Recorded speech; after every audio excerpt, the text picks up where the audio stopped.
Good evening from London. Welcome to Piers Morgan Uncensored. Is Britain a racist country? If you watch the news or read social media, there's a lot of evidence that suggests it might be. The racist murderer Stephen Lawrence is back in the headlines. London's Met Police has been branded institutionally racist. An exhibition at St Paul's Cathedral branded Sir Winston Churchill, one of our great national heroes, a white supremacist. And a shocking new report today declared that cricket, that most English of indulgences, is elitist, misogynist and institutionally racist. An independent commission found that racism is entrenched in the sport and that players at all levels of the game face discrimination because of their class and their skin colour. If you're not white, male and wealthy, it seems you're not welcome in that great English game. Now, for the many people who love cricket, myself included, it's literally my favourite sport in the world. I'll be in residence at Lord's this week for the Ashes. This report makes unsettling reading. But it's also not really the sport that I recognise, or many of the people that I play cricket with recognise. From fans in the stands to players on the pitch, most of the people I've ever encountered in cricket are not racist or sexist. But indisputably, this report affirms that this is going on. Attitudes have changed as the times have changed, and that's indisputable too. I think that's how a lot of people feel when they see headlines like this. There are problems in our society, yes, but there has been massive progress too. Last week we marked the 75th anniversary of an event that changed the country. 492 people stepped off the Empire Windrush from the Caribbean into the gloomy grey swirls of Britain. They were the pioneers, the first in a wave of new arrivals over a period of decades who became the Windrush generation.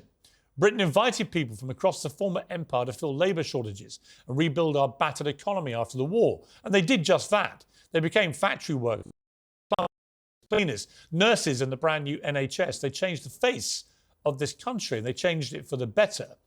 But it wasn't all a fairy tale. Along with the bad food and worse weather, these people faced a very hostile reception from many. They were ostracised, bullied and abused. They faced Keep Britain White signs, Enoch Powell's Rivers of Blood speech. There were race hate riots by the Teddy Boys in Nottingham and London. It was a racist country for many of those who came over in the Windrush generation.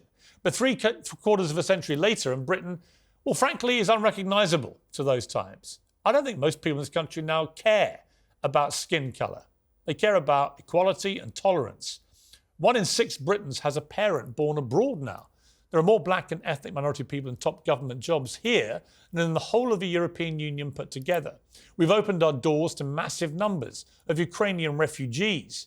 The First Minister of Scotland is Muslim. Half of the England football team is black. It's not even a topic of conversation. The Prime Minister Rishi Sunak is a proudly practising Hindu from East African and Punjabi descent. And when he got the top job, that fact was really barely a footnote. It didn't stop the usual suspects queuing up with pre-written hot takes like this. There's a part of me that feels a little bad for England's racists. No, because remember, they voted for Brexit specifically to keep Britain white. And that vote started a 7-year chain of dominoes that has now led directly to an Indian Prime Minister. Yeah, that was complete nonsense by Trevor Noah, who actually left his show quite recently. No flowers need to be sent. Nobody cared, or does care, that Rishi Sunak isn't white. If it was mentioned at all, it was to celebrate the fact we had our first non-white Prime Minister. But people didn't make a big deal of that either. The exact same can be said of our old friends Harry and Meghan, the Duke and Duchess of Sussex. They've done more than anyone to spin an alternative reality in which Meghan was hounded out of a vile, racist country by a cruel, racist royal family. But they didn't produce any evidence for that, and still haven't. And the reality to me is that we eulogised the newly biracial monarchy as the fresh face of 21st century Britain. I wrote newspaper columns about it myself. What a breath of fresh air this was. Nobody will argue there isn't racism in Britain today, and there isn't a lot of work still to do, but the fact that Britain is one of the most diverse, welcoming and tolerant countries in the world is something to be proud of. The public fury with the Conservative government over the wrongful deportation of some of the Windrush generation is, to me, more proof of that. It may be fashionable to say Britain is racist, but in my view, it is fundamentally wrong.